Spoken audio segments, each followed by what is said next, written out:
All right, so we've got a trade. All right, trade I take today. Pretty decent trade overall. So let's kind of start on the hour and make our way down to the 1 minute. So on the hour chart, what do we have, right? Coming into the day, we were somewhere in here, and I was like, I'm pretty sure we're gonna need to go lower before we even think about going higher. It doesn't make sense for us to go higher from here at all-time highs when we haven't taken any form of liquidity, specifically yesterday.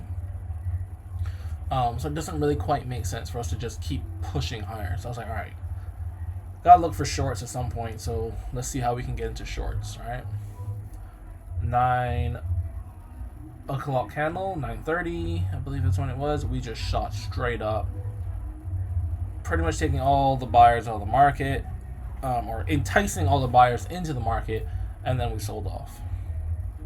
So cut down to the 5 minute, you can see it really clearly here. From this point, we just push up, immediately tank. So I'm like, all right, cool. We're tanking. Where can I look for potential entries? And where can I look for targets? The first thing I like to know is like where my targets are. And does it even make sense to take the trade? So my overall target was the London low. Alright. Which is this point right here. So that's London low, right? So that's my overall target for the day before we maybe even think about going back up, right? Clearly that wasn't the case. We just kept shooting down. But looking back on it now, I mean, there's so much trendline liquidity here. Like, this is the beginning of the liquidity. Once this was taken, we'd probably come down to this one. But it is what it is, right? I'm not tripping. So yeah, that's going to be essentially the trade, right? Or the target of the trade. Let me just make this cleaner here. 3 o'clock. Just here. Boom. Right. Okay. So, what was the actual trade? So, as we know, price went pushed up crazy, right? Sweeping out the highs, 8 a.m. high, swept that out, and then we're pushing lower. Now,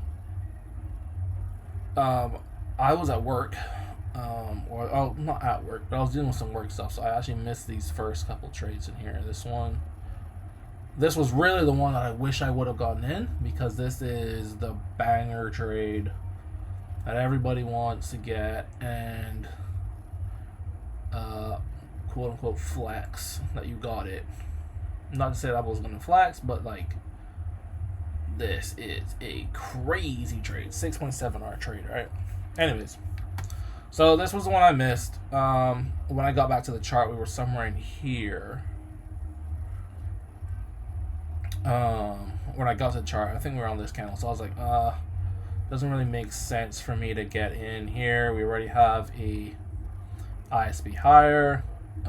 Yes, actually, yeah, we tapped in. And I was like, oh, we do have this one here. Does that make sense to get in this? It did, but then we already hit the break-even point, so I was like, that stuff's over with. So, what I ended up doing, so I waited, alright? Price came back. We came up, 10 o'clock, 9:57, we come up, react to this FEG, beautiful. We create a new FEG, coming into the 10 o'clock candle. I'm like, alright, cool. We have an entry, alright, we close below, so I enter. My entry is a little janky, it's like down here, maybe a little bit higher. But yeah, stop was like that. Target was like so. It was a 2R exactly when I was doing it. But anyways, so that was a trade. And I was like, all right, cool, we're in.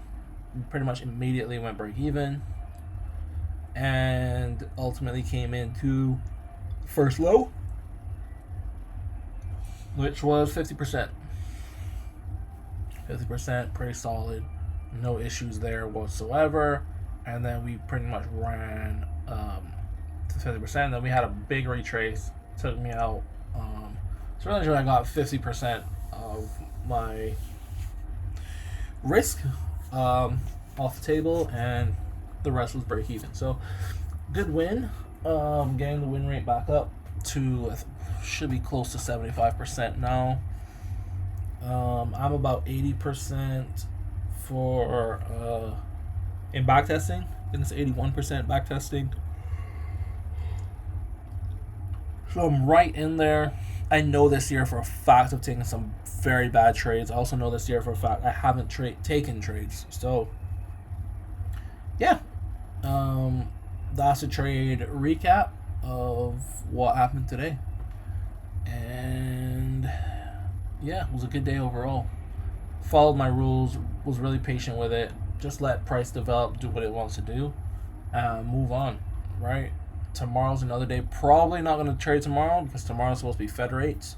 So I'm going to anticipate it might not be that good. It might be because we also do have ADP tomorrow, which is essentially pre-NFP, which tends to move. But I think Thursday as well as Friday will probably be the better days to trade this week. Fed rates tomorrow. I don't know if Trump put enough pressure on Powell to drop rates, but we'll see. It might be a surprise drop of maybe 50 basis points because he just got two major trade deals done with European Union and with Japan. Still working on the Chinese one, which I think they have. I think it's like another. They're actually meeting right now in Stockholm on that, so that's going to be pretty interesting to see what happens tomorrow. But yeah, that's the trade recap.